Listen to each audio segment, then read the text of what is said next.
buenas tardes, buenos días, buenas noches, dependiendo la hora con que usted vaya a ver esta enseñanza. Nosotros teníamos pendiente la enseñanza de que si se puede perder la salvación. ¿Por qué yo quiero tocar el tema de esta enseñanza? Bueno, porque fue un objeto de debate recientemente con algunos colegas ministros de la palabra. Cada uno vació su fundamento desde la perspectiva bíblica y en lo que respecta, en mi opinión, en mi humilde opinión, una sencilla opinión, pues me di a la tarea de enfocarme más que si la salvación era objeto de eliminación de parte de Hashem, es decir, de parte del Eterno.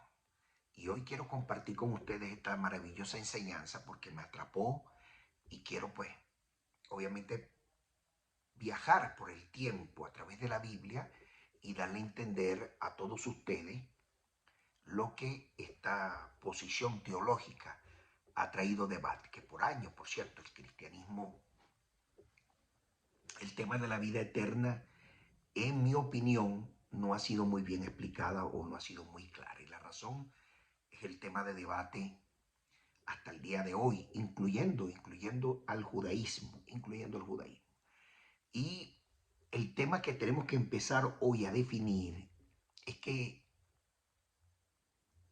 si tenemos que empezar por el tema base, es decir, la vida eterna, allí empieza todo, Ahora, la vida eterna es la salvación del alma, eso no hay que discutirlo. Es la Neshama de la que habla el pueblo judío, porque de acá de donde viene todo, el origen de todo esto. Y es una ordenanza celestial. El Dios del universo, es decir, la ordenanza celestial, que es un don divino, por cierto, es de carácter irrevocable. Desde allí parte la salvación. La vida eterna es un don celestial que es una ordenanza puesta en manifiesto por Dios, lo que en consecuencia es de carácter irrevocable, salvo que Dios mismo la revoque, cosa que vamos a ver muy difícil, y porque como Rey Celestial Dios no va a revocar algo que es el dador mismo de la vida eterna. Incluso yo lo llego a comparar con la bendición del Eterno de darle al pueblo gentil participar también como olivo, en este caso silvestre, con el olivo natural llamado Israel, cuando le revela al apóstol Pablo la forma de cómo el pueblo gentil iba a ser insertado en el pueblo de Israel. No como avenadizo, no como extranjero, sino como parte elemental del cuerpo de el pueblo de Israel.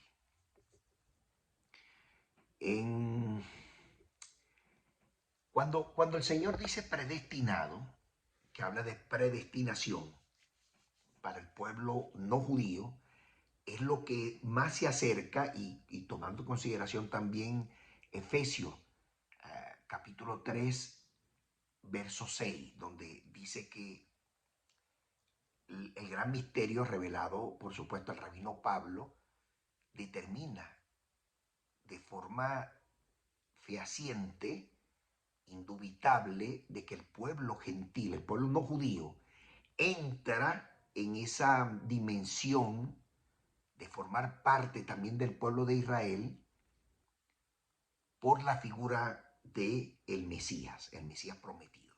Y en Efesios capítulo 1, verso 5, y que me lo voy a permitir leer, dice de la manera siguiente: en amor habiéndonos predestinados para ser adoptado como hijo suyo por medio de la figura de Jesús el Mesías, según el puro afecto de su voluntad. Si nosotros ponemos atención a este versículo en particular, cuando el mismo Dios dice, en amor habiéndonos predestinado, eso lo dice el apóstol Pablo indudablemente, para ser adoptado como hijo suyo por medio de Jesucristo, según el puro afecto de la voluntad del Eterno. Allí no hay ningún tipo de discusión con relación a esto. Mire, yo he venido viendo, perdonen ustedes, yo he venido viendo algunas posiciones teológicas de algunos rabinos, algunos pastores, y a mi entender, pues, no han llegado a la supremacía de poder entender que la promesa de la vida eterna fue dada por el mismo Dios. Lo que en consecuencia pone a Jesús como intermediario entre Dios y los hombres. Entonces, a través de la figura de Jesús llegan los no judíos, porque los judíos llegan con la figura del Eterno cumpliendo los mitzvot judíos o los mandamientos judíos para ellos poder acercarse a esa promesa de la vida eterna. Todos sabemos que el conjunto de los 5 primeros libros, llamado la Torá, hace referencia a esa promesa. Y tiene muchísimas, tiene muchísimas. Me voy a permitir leer algunos. Por ejemplo, Deuteronomio 30, versículo 19 al 20. Mire lo que dice. Hoy te presento la vida y la muerte, la bendición y la maldición. Elige la vida para que vivas tú y toda tu descendencia, amando a Hashem, tu Dios, oyendo su voz y uniéndote a él. Aquí, sin lugar a duda, es un versículo, capítulo y versículo, que determina fehacientemente la vida eterna. Levítico 18:5. Guarda mis estatutos, mis ordenanzas, los cuales haciendo el hombre vivirá por ello. Aquí está hablando, por supuesto, para el pueblo estrictamente judío. La promesa de la resurrección entre los muertos, es decir, la vida eterna, dice en Deuteronomio capítulo 32, verso 39 lo siguiente. Ven ahora que yo soy y no hay Dios conmigo. Yo hago morir y hago vivir. Es decir, aquí Dios revienta los celofanes del Dios trinitario que tanto daño le ha hecho al pueblo cristiano.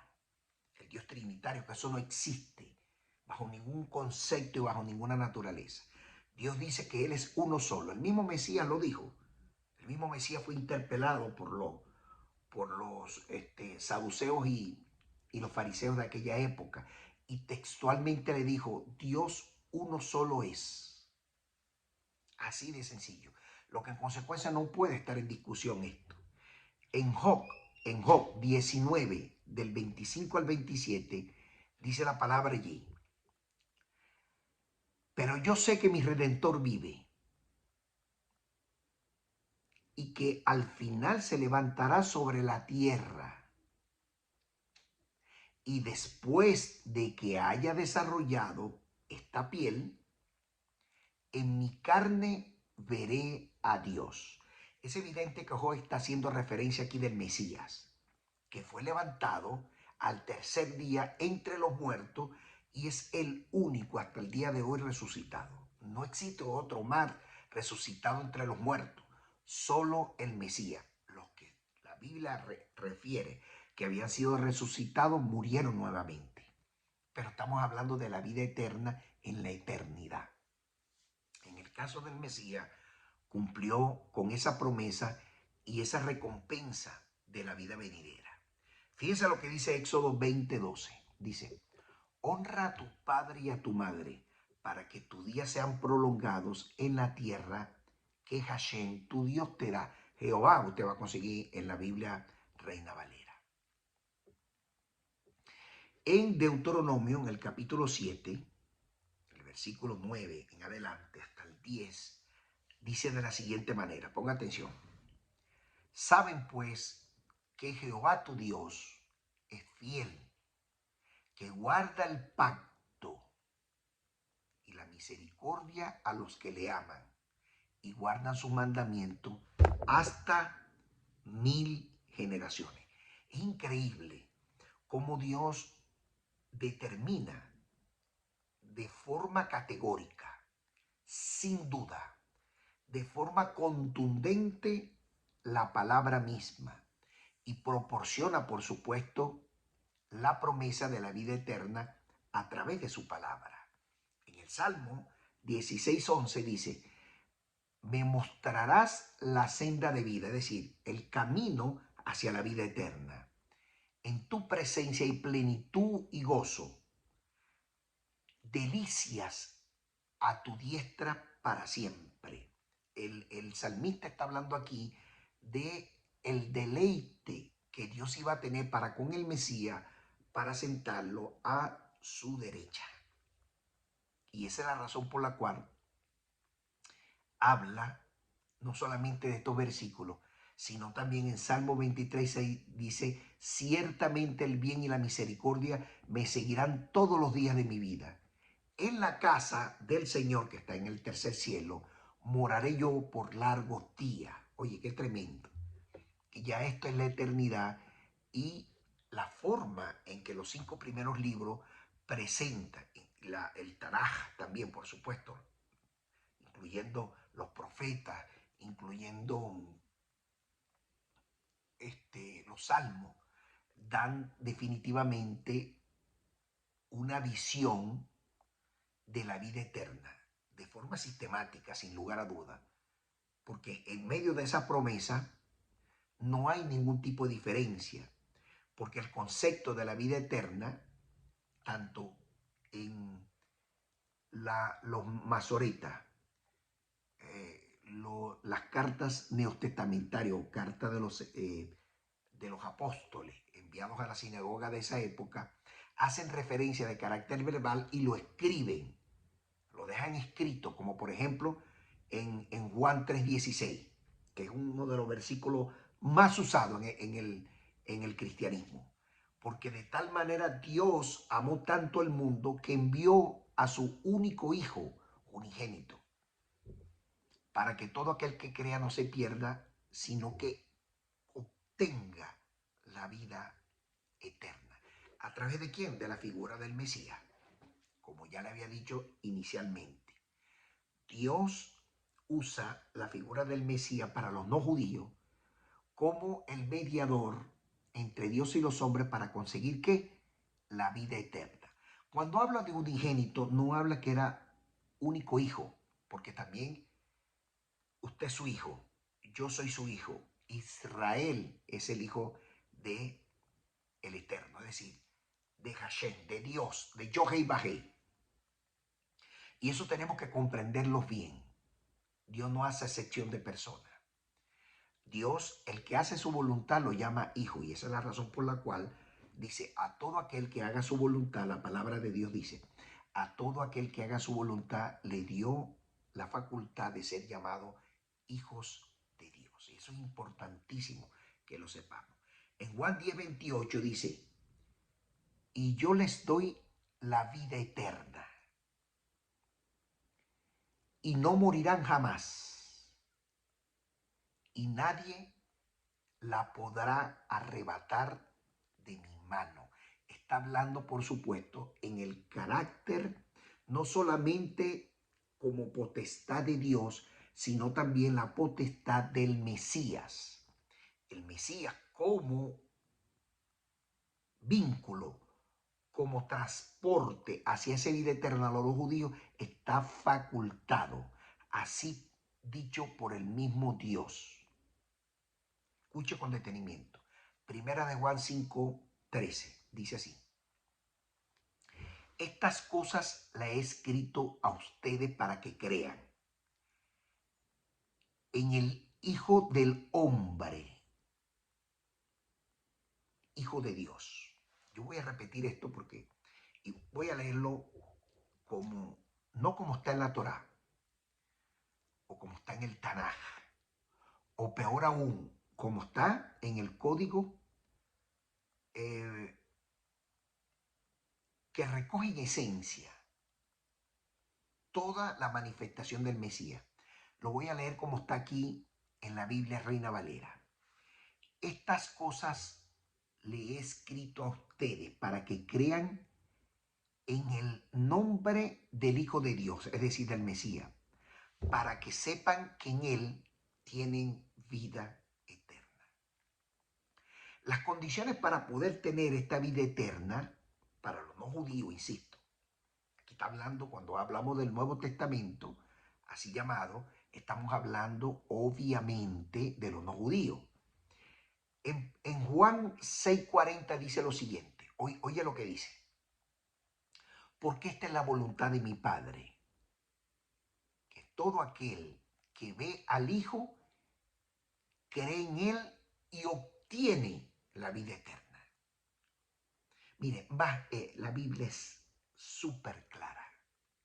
La Biblia no tiene ningún tipo de dudas al respecto. Lo único que tenemos que hacer es saberla entender. Por eso es que en Hechos de los Apóstoles, en el capítulo 16, verso 31, dice de esta forma. Ellos dijeron, cree en Jesús el Mesías. En su Biblia va a salir Jesucristo. Y serán salvos tú y tu casa. Mucha gente en el pueblo no judío relaciona el hogar, que también aplica por añadidura, pero estaba hablando acá, evidentemente, de la sinagoga donde estaban los judíos.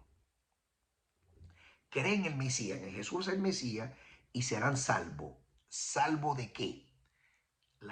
Esa palabra salvo se refería a la vida eterna.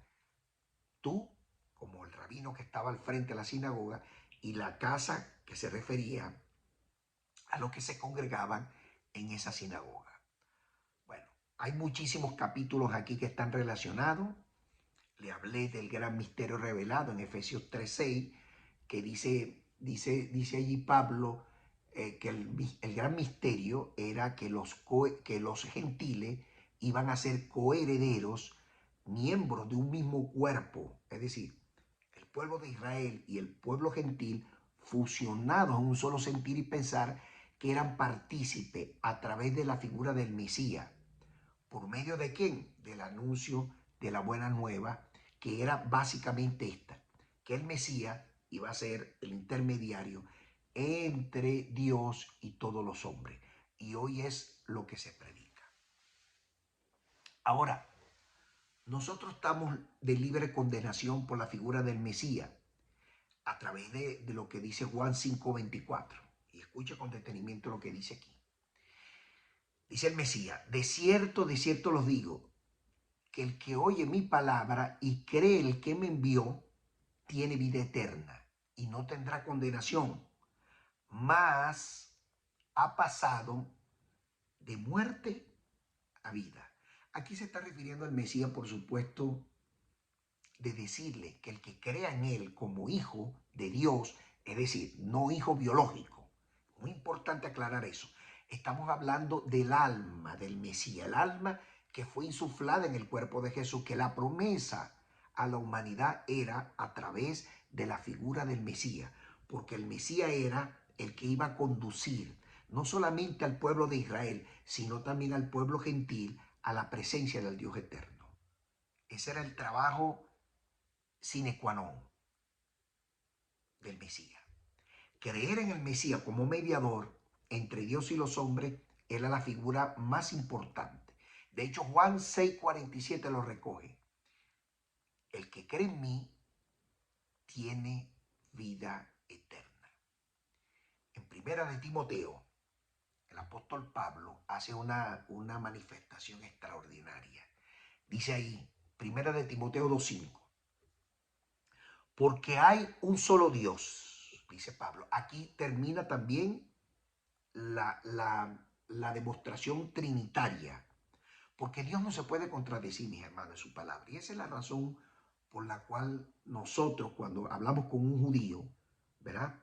Y el judío nosotros le presentamos el error que hemos predicado, por supuesto, un error calculado por parte de los líderes de la Iglesia Católica, que nos hicieron mucho daño a nosotros, a los protestantes, que también somos cristianos, venimos de allí, todos los movimientos, oiga bien, todos los movimientos cristianos, como se llamen y como se denomine, se desprendieron de Roma, es decir, de la Iglesia Católica. Por eso dice aquí, Pablo dice, porque hay un solo Dios y un solo mediador entre Dios y los hombres, Jesús, el Mesías hombre. Aquí Pablo nos enseña abiertamente que existe un solo Dios y un solo Mesías, y que ese Mesías es un hombre, biológicamente hijo de, Jesús, de José, hijo de María, en un matrimonio. No es una figura, mire, Dios no puede, bendito sea el Eterno, no estoy obligado que usted crea. Pídale dirección a Dios y Dios se la dará. Tal como me la ha mostrado a mí, se lo ha mostrado a otros que me anteceden. No es que uno sea el iluminado aquí, no, sino que Dios mismo habla en su palabra. Mire lo que dice en Primera de Juan, capítulo 5, verso 13. Escuche, para que usted se confirme la palabra. Dice aquí, estas cosas le he escrito a todos ustedes para que crean en el Hijo de Dios, es decir, en el Mesías, para que sepan que tienen vida eterna en Él y para que crean en el Hijo de Dios. Más claro no canta el gallo. Pero hemos tenido, por supuesto, muchísima diferencia. Es decir, con esto les quiero decir, mis hermanos, que la salvación o la vida eterna es un regalo de Dios, es un don divino. Y lo dice Pablo en la carta a los romanos, en el capítulo 6, verso 23. Mire lo que dice, porque la paga del pecado es muerte, mas el regalo de Dios, ahí va, en su Biblia va a conseguir dádiva, es vida eterna a través de la figura del Mesías, de Jesús, nuestro Adoní, no Adonai, no Adonai, porque Dios es uno solo. Hay un solo Dios y un solo Mesías. El mismo Espíritu que hablamos en el cristianismo, Espíritu Santo, es el mismo Dios. Dios es Espíritu y es Santo. Pero esta especie de Trinidad, que por cierto, aprovecho la oportunidad, desmentido de forma categórica, teológica, por parte de los líderes de la Iglesia Católica, entre ellos el Papa Juan Pablo II, uno de los mejores papas que ha pasado por la Iglesia Católica, porque pidió perdón por todo eso. El Papa Ratzinger, Joseph Ratzinger, también pidió perdón por eso. La coma juanina, porque tres son los que dan testimonio, eso no existe, no es real teológicamente. Ellos mismos lo desmintieron. Y muchísimos historiadores, muchísimos teólogos han dicho abiertamente que todo esto es una gran mentira, que la han acuñado por años y lamentablemente nuestro pueblo cristiano, ha repetido ese rol de manera sistemática. Pero llegará el momento que Dios mismo, el Mesías mismo, va a limpiar todos estos entuertos y él mismo se va a encargar de aclarar todas estas cosas. Miren, los versículos, todos los versículos que se refieren a la liberación del pecado y la muerte eterna, todos están basados a través de la fe, todos. Y todos están basados en la resurrección entre los muertos.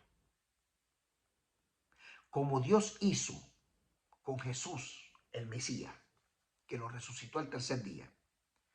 La referencia está en Hechos de los Apóstoles, en el 2:32, cuando Dios mismo dice, allí dice, a este Jesús resucitó Dios, no se autorresucitó Jesús. Dios fue que lo resucitó, el cual todos nosotros, dicen los apóstoles, somos testigos. Entre eso está Pedro y otro más. Entonces, amados, el problema de la salvación es que no ha sido bien entendida. Y la salvación no se va a perder, porque la salvación como regalo de Dios, como decreto celestial de Dios, es una especie de institución. Las instituciones del Estado siempre van a estar allí. Los hombres pasan, mueren, se deterioran, etcétera, pero las instituciones quedan. Igualmente aplica para la salvación. La salvación es una gran institución. Los hombres pasan, pero la hemos malentendido porque no sabemos descifrar los códigos, porque no hay nadie que nos los explique para interpretar lo que afirma la palabra. Por ejemplo, mire, Efesios capítulo 2, versos 8 y 9, dice, porque por gracia son salvos por medio de la fe. ¿Cuál gracia? ¿Es nueva la gracia acaso? Para nada. La gracia siempre ha existido. Dios halló gracia en Abraham. Dios halló gracia en Moisés. Halló gracia en el Mesías. Halló gracia en usted. Halló gracia en mí. De manera que la gracia no es para nada nueva. Siempre ha estado allí. Es un regalo de Dios. Cuando Dios consigue gracia en alguien es porque fue predestinado, como le dije antes. Antes de la fundación del mundo ya había sido predestinada su neshama, su alma, que el día que fue insuflada en ese cuerpo que nació, inmediatamente Dios halló gracia en él o en ella para ser salvo, el alma. Es muy importante eso. Y dice Pablo ahí, y dice, y esto no de nosotros, es un don de Dios. Pablo aclara que efectivamente la gracia de Dios y el don de la vida eterna, la dádiva de Dios, no se pierde. Y me atrapa el versículo 9 que dice, no por obra, para que nadie se gloríe. Y entonces si nosotros interpretamos bien el carácter de las obras según el contenido hebreo, hay unas diferencias abismales. Por ejemplo, cuando dice bajo la ley, el apóstol Pablo habla de cumplir y hacer cumplir los preceptos rabínicos. Hoy descansan en el Talmud, en el Midrash, en el Zohar, en la Gemara, que son enseñanzas que complementan la Torá. Por eso es que cuando nosotros no hemos entendido a Pablo, cuando Pablo habla bajo la ley, se refiere a ese concepto. Cuando Pablo habla de la ley, se está refiriendo única y exclusivamente a la Torá, es decir, a los 5 primeros libros que no tiene discusión, que son de obligatorio cumplimiento. Y cuando dice obras de la ley, el apóstol Pablo se está refiriendo a los cercos de protección que han puesto los judíos antes del Mesías y después del Mesías, para que los judíos para evitar violar la Torá, pues, y caer en franca violación, caer en pecado que lleva efectivamente que el Mesías lo aclaró. El Mesías lo aclaró muchísimas veces, habló de eso. De manera que cuando hablan de obras de la ley se refiere a los cercos de protección, que las obras no llevan a nada porque lo antecede el regalo de Dios. Y si es un regalo de Dios y las obras no pueden estar más nunca por encima, es decir, los cercos de protección por el regalo divino, es fácil de entender. Por ejemplo, cuando el Mesías habló del ojo por ojo, que mucha gente no lo entendimos. Amarás al prójimo como a ti mismo. ¿Has escuchado lo que dice, que han dicho por ahí, ojo por ojo y diente por diente, que está contemplado, por cierto, en Deuteronomio? Y el Mesías dice, ahora no será así, es un cerco de protección. Amarás al prójimo como a ti mismo para que no viole la Torah, la ley, pues. Amando al prójimo no puedes matarlo. Y Jesús se caracterizó por eso, por implementar cerco de protección que hasta el día de hoy todos nosotros le seguimos desde esa perspectiva. Ahora, ¿cuál es la pregunta del $1.000.000 aquí? ¿Se puede perder la salvación? Claro que no. La salvación es una institución. Se pierde son los hombres cuando hay desobediencia. Porque Dios te puso el camino, te dijo, te estoy mostrando el camino del bien y el camino del mal. te muestro el camino de la vida eterna y el camino de la muerte eterna. Tú verás por dónde agarras. Pero hubo, lamentablemente, un hombre que acuñó ese concepto, ¿verdad? Diciendo que efectivamente la vida eterna o el regalo de Dios, la dádiva de Dios, de la vida eterna se perdía. Y es contraproducente desde todo punto de vista. Miren, algunos rabinos, por ejemplo, enseñan que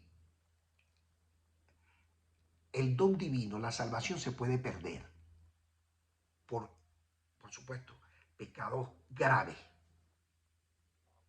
Uno de los pecados graves es blasfemar el nombre de Dios. No tendrá perdón, ni en este mundo ni en el venidero. A eso se refiere. Ni aquí, que estamos viviendo aquí, que vamos a morir todos, pero ni tampoco en la vida eterna. Y la gente tiene todavía aquí opción en la tierra de hacer techuá, es decir, hacer arrepentimiento. Eso es lo que dice la palabra desde la perspectiva hebrea. Un arrepentimiento genuino, que es el concepto más importante que tiene el judaísmo, y es la purificación del cuerpo para purificar el alma a través de la mikve, a través de aguas corrientes. Y eso es lo que llamaba el Mesías el nacer de nuevo. Por eso que usted ve que este concepto, nacer de nuevo, la gente se lo toma de forma literal, que es el nuevo hombre. No es el arrepentimiento, porque vamos a seguir siendo el mismo. De manera que la renovación, la transformación personal, que forma parte del arrepentimiento, de pasar por un agua purificándonos, en el concepto del judaísmo aplica perfectamente. A eso se refiere a nacer de nuevo. Por eso que vamos a ver en la Biblia, por ejemplo, a Nicodemo, un fariseo. Por cierto, era el número 2 en la escala, en el orden jerárquico. Estaba el primero que estaba era Caifás, que era el sumo sacerdote de la época. Caifás no era judío. Caifás era edomitas, de Edom. O sea, venía de la descendencia de Herodes el Grande. Esa es la que estaba allí. De primero. De segundo le seguía Nicodemo. Y de tercero le seguía otro fariseo llamado José de Arimatea. Estoy hablando en el concepto y en las investigaciones hebreas que he hecho hasta el día de hoy. Ellos lamentablemente fueron expulsados del Sanedrín. ¿Por qué? Porque no estuvieron de acuerdo con la muerte del Mesías. Porque el que arenga la muerte del Mesías es precisamente el sumo sacerdote de la época. Estoy hablando, por supuesto, de Caifás. La expiación de los pecados dentro del mundo del judaísmo siempre ha existido. Levítico 16:30, por ejemplo, habla de la expiación. La manera de lavar los pecados, y seréis limpios delante del Señor, dice ahí. Y era la forma más expedita, era buscar agua con corriente, zambullirse allí completamente desnudo y salir y arrepentirse, y el alma era purificada. Por ejemplo, en la Misná del Tratado Yoma, capítulo 8, verso 9, el Rabí Akiva habla de ese arrepentimiento. Que el arrepentimiento, dice Akiva, que es más grande, el arrepentimiento genuino del corazón, que puede convertir los pecados en mérito. Imagínense ustedes, que es el equivalente para nosotros, los cristianos, del bautismo, que ha sido mal aplicado, por cierto. los sacrificios del altar en el templo en aquella época, en la época de Jesús, ya no tenían validez, porque el mismo Dios había llamado a esos sacerdotes que no eran de la línea levítica, eran de los edomitas, ni siquiera eran judíos, lo había llamado impostores, sencillamente porque no pertenecían a los levitas. Y como les dije, eran idumeos, una mezcla entre Esaú y Amalá. ¿Quién era Amalá? La hija, una de las hijas de Ismael, la primera hija que le nació. Y Esaú se mezcló con ella. De ahí vienen los edomitas. Y todo por el dinero. Esa gente, los edomitas estaban allí era por el dinero, porque dice Flavio Josefo, el historiador, también lo confirma Heródoto, otros historiadores así que me estoy acordando, Teodoro, eh, Plinio el Viejo también habla de eso, que bueno, que Herodes el Grande se fue a Roma, a la capital de Roma, a hacer negocio con los romanos y le dijo que le iba a pagar un impuesto y los romanos le dijeron que sí. Y desde allí viene todo este entuerto.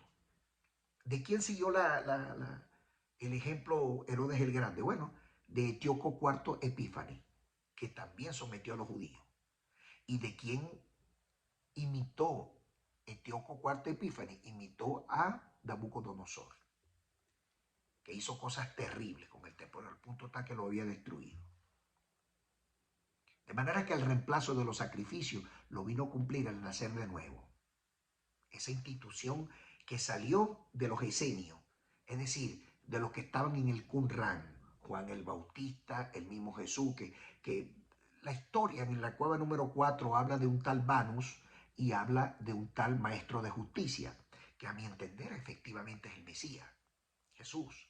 Y todos los que salieron de allí, bueno hermano, el nacer de nuevo era la manera de purificarse, porque, insisto, el templo estaba contaminado. Por eso es que Jesús le dijo, la casa de mi padre es casa de oración y ustedes la han convertido en una cueva de ladrones. En el caso, por ejemplo, de Nicodemo, que sabía de la existencia, de que efectivamente todo allí estaba, obviamente, y los historiadores así lo confirman, Nicodemo y José de Arimatea estaban allí porque era un status quo que daba.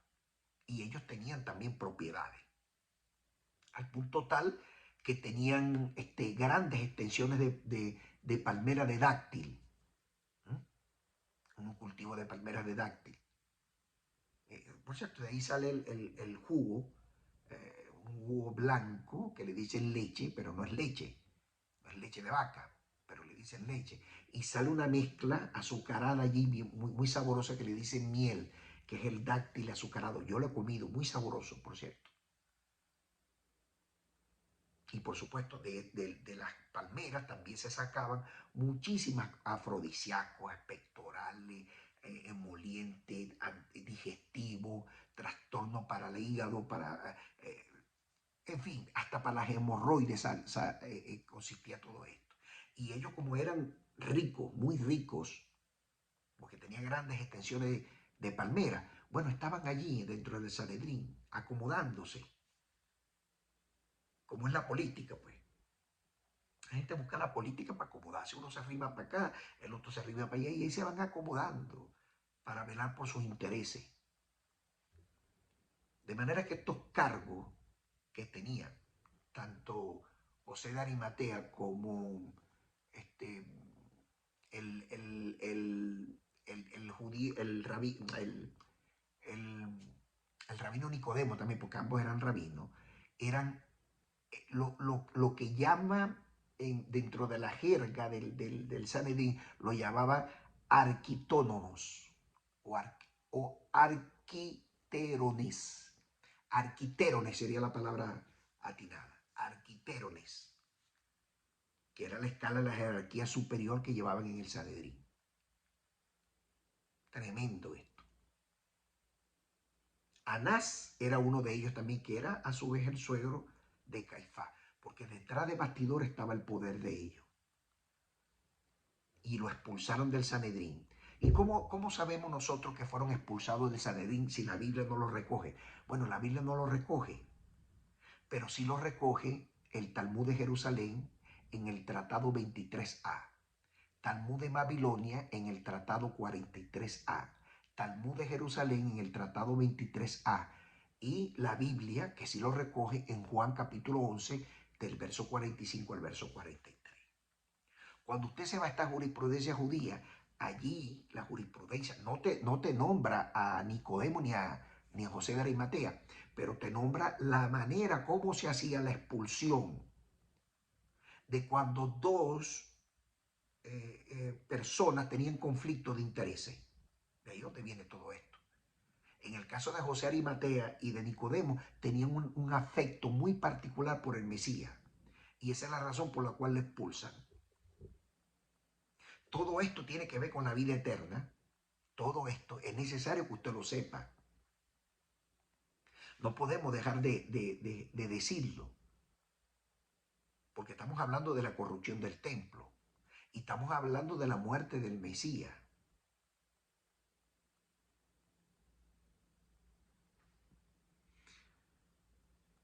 Mire, el tribunal, el Sanedrín, no tenía autoridad para matar a nadie.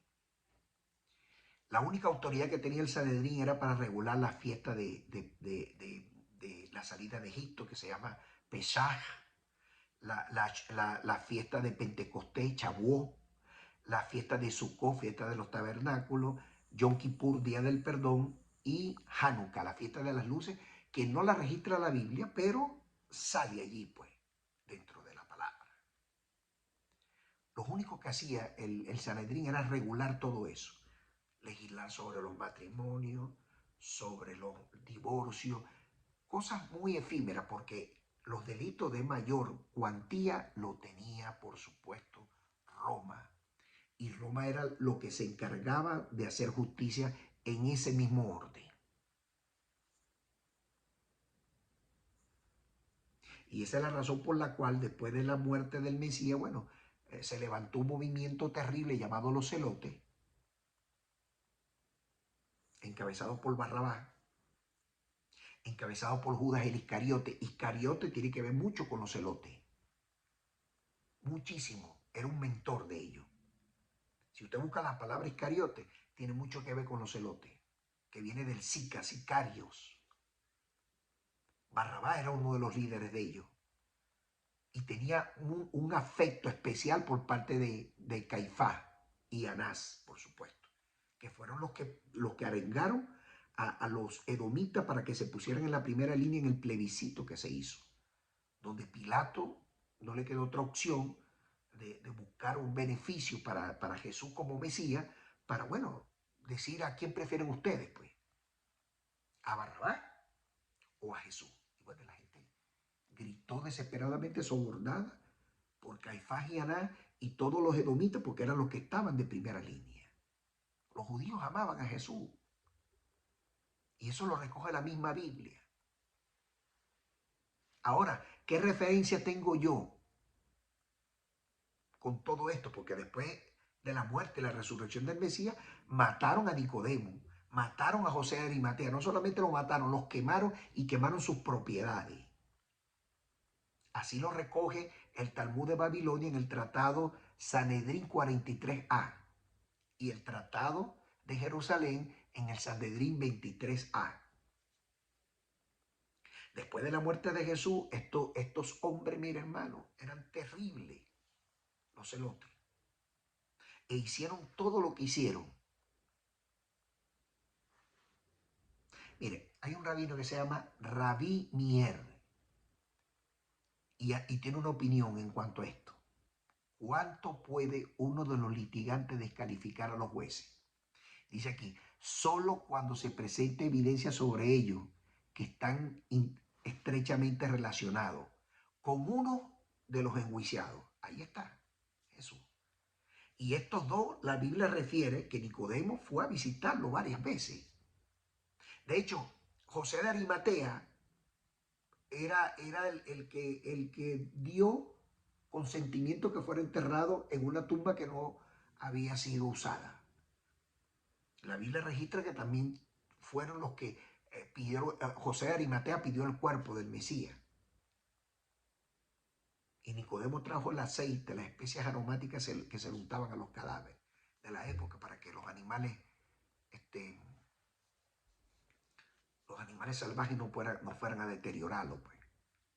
Y se cumpliera el ritual de los judíos, porque después de un tiempo de ahí, ellos lo sacan los huesos y lo meten. Es un procedimiento algo engorroso y largo, porque la muerte para ellos es diferente a nosotros también. De manera, mis hermanos, que, miren, todo esto está relacionado. Y me atrapa el tema porque hubo un protestante no judío llamado Juan Calvino que hizo un daño terrible. Todo el mundo ha escrito por él, pero no hay evidencia de que él lo haya escrito. Y llegó a sostener de que Dios llama a la persona para la salvación, pero la persona inevitablemente llegará a la perdición si no persevera. Ese era el concepto que él tenía, Juan Calvino. Y bueno, con este concepto todo el mundo ha cogido esto de relajo. Pero obviamente la salvación como regalo de Dios no se pierde, porque es una institución. Se pierde es el hombre. Porque si usted va a actuar en contra de la voluntad de Dios, ¿y cuál es la voluntad de Dios? Usted se preguntará, bueno, está contemplado en Génesis capítulo 9, del verso 1 al verso 17. ¿Y cuáles son esos mandamientos? Bueno, no matarás, no practicar relaciones sexuales con animales y esas cosas, no comer animal vivo,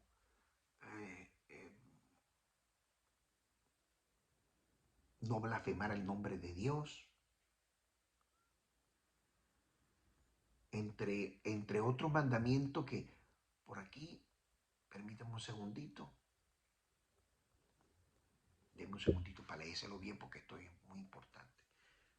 No son los mandamientos de Éxodo 20, porque eso es para los judíos. Para los no judíos son estos que a continuación se los voy a leer. Permítanme un segundito, aquí está. No adorar ídolos, no blasfemar, no cometer pecado de índole sexual, no robar, no asesinar, no comer carne de animal vivo y establecer corte de justicia. Eso está en el Talmud Sanedrín 56a y está en Génesis capítulo 9, del verso 1 al verso 17. Ahora, ¿qué registra la Biblia? La Biblia registra que muchos descuidaron su salvación. Entre esos al rey Saúl. Primera de Samuel 9:31. Judas el Iscariote, que también era de los celotes. Juan 17:12. Balaán, el profeta, número 31, versículo 8. Demás, este es un discípulo de Pablo que lamentablemente se fue al mundo. Se olvidó de esas cosas y Pablo lo afirma categóricamente.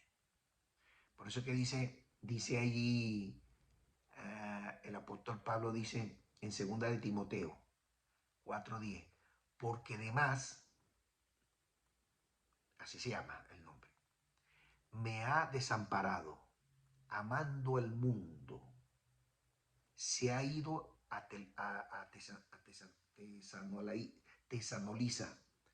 Tesanolicense, exacto. Crescente fue a Galicia y Tito a Dalmacia, pero hace referencia aquí el apóstol Pablo de él. De manera que, ¿cuál es la, para concluir con esto? Porque esto es muy largo, pues lleva muchas aristas. Pero ¿qué podemos concluir nosotros? Dice aquí la carta a los Hebreos, dice 10:26, dice, porque si pecamos voluntariamente después de haber recibido el conocimiento de la verdad, ya no queda más sacrificio por los pecados. Es decir, aunque tengas el acto del arrepentimiento y te arrepientes y vuelves de nuevo, Dios totalmente te lo acepta. Todo acto de arrepentimiento para Dios, Dios no rechaza un corazón contrito y humillado, jamás. Fíjense lo que en su momento hizo el rey David. En el Salmo 51 podemos ver un corazón contrito y humillado, donde el rey David se arrepintió de todos sus pecados, de todo lo que hizo. Y sin embargo así, Dios lo salva. Dios no es un Dios lleno de odio como los hombres. No, para nada. Dios tiene el corazón lleno de misericordia. Por eso es que decía que David tenía el corazón como el de Dios, porque había misericordia de él hacia sus enemigos. Por lo tanto, la salvación se pierde como institución, como regalo de Dios, no. Como conducta desvirtuada del hombre, sí. ¿Y cuál es la recomendación que hacemos hoy? Bueno, esforzarnos, ser valiente para poder obtener esa salvación, para que se cumpla en nosotros lo que dice en Apocalipsis 21:7. El que venciere todas estas cosas, que son todas estas cosas, las pruebas. Yo seré su Dios, dice Dios, y él será mi hijo. Que la paz del Señor, que sobrepasa todo entendimiento, nos alcance a todos el día de hoy. Paz a vosotros.